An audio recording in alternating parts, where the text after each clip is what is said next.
Mesdames et messieurs, bonjour. Grande de notre joie de vous retrouver encore une fois, et c'est dans ces territoires que nous avons choisi de le faire. À cette époque où la mondialisation met en péril certaines identités et où le tourisme, sous couvert des détentes, vacances et découvertes, nous vend un mont tourné vers l'urbain et l'occidental, il n'en demeure pas moins que la découverte de campagne et du monde rural, berceau de nos cultures, reste tout aussi fascinante. Les buts de ces films documentaires est de tout raconter, de tout montrer sans tabou. Mesdames et messieurs, nous vous invitons à découvrir Fizi.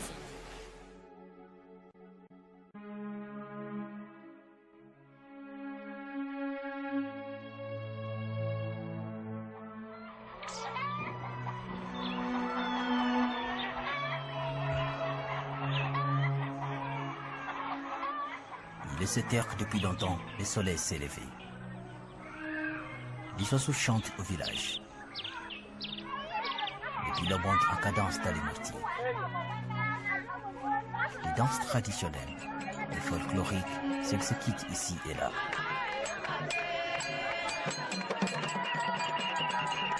C'est cela les réalités vécues dans ce monde non exploré, le territoire de Fizi.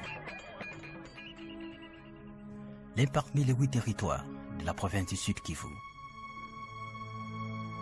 Le territoire de Fizi partage administrativement ses frontières avec le territoire d'Uvira au nord, le territoire de Chabunda et Mwenga à l'ouest, le territoire de Kalemi au sud, le territoire de Kabambari au sud-ouest.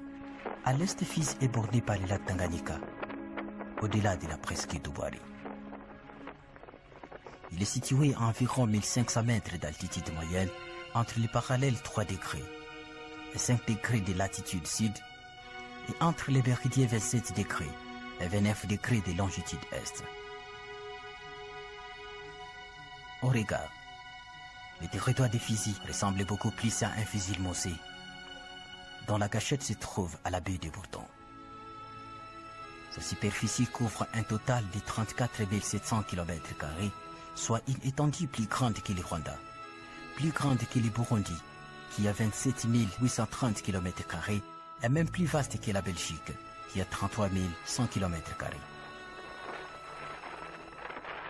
Quant au climat, le territoire de Fizi présente dans sa partie nord-est, les moyens et les hauts plateaux, un climat tempéré et froid. Le sud-est, près du littoral ouest du lac Tanganyika, est caractérisé par un climat chaud et humide.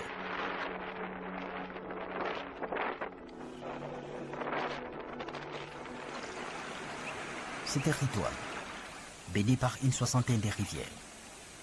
Les plus importantes sont la rivière Elila à l'ouest, la Luama au sud, l'Amtambala à 10 km de la ville de Baraka, la Suima et la Abombe, la Sangia et l'Ambaolo au nord-est. En ce qui concerne les précipitations, les pluies y sont régulières dans les moyens et les hauts plateaux de Fizi. Le sol très riche maintient une végétation de verdure éternelle.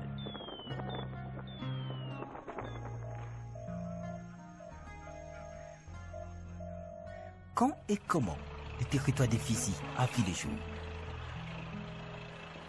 Dans quel contexte a-t-il émergé? Tout a commencé au XIXe siècle. Le territoire de Fizi est venu de loin. D'abord sous forme de postes de Kalembelembe, créés en 1896. Situé à 27 km de l'Olimba Centre et à 198 km environ d'Albertville. Ce poste a connu une très longue enfance et l'on aurait pu croire qu'il resterait toujours sur les dos de sa mère. Il n'en est rien car il a grandi petit à petit jusqu'au point de devenir ce qu'il est à ce jour.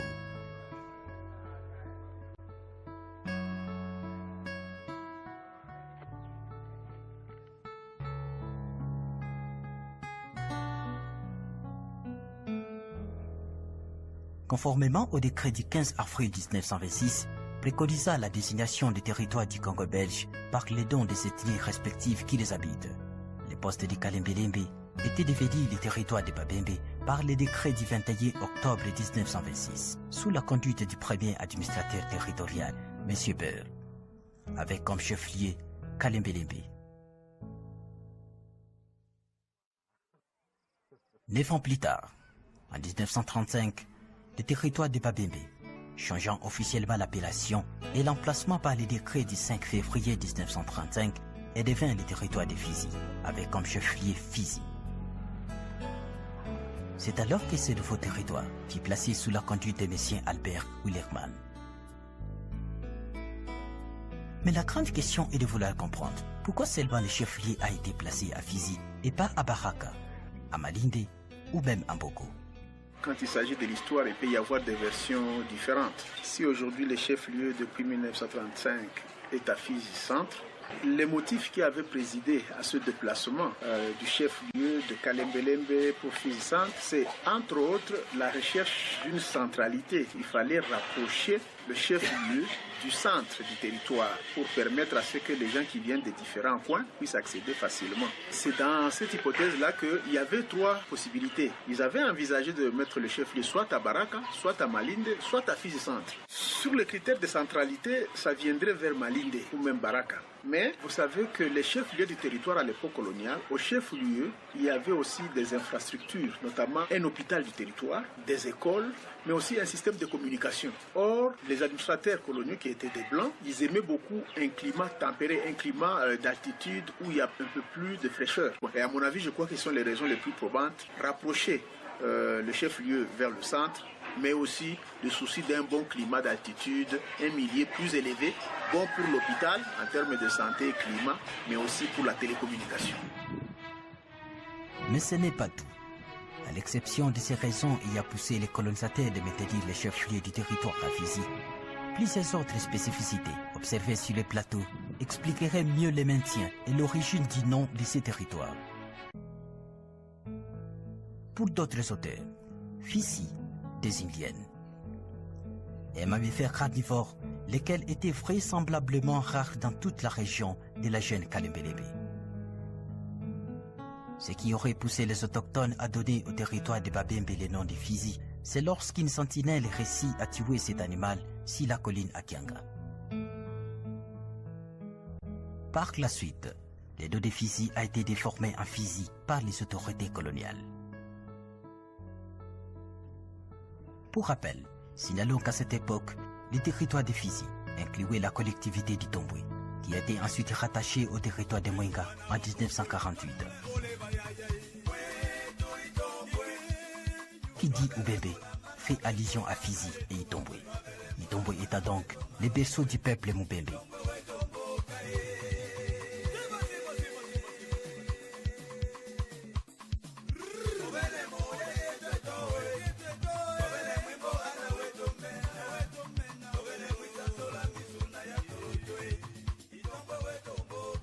À sa création, le territoire de Babembe en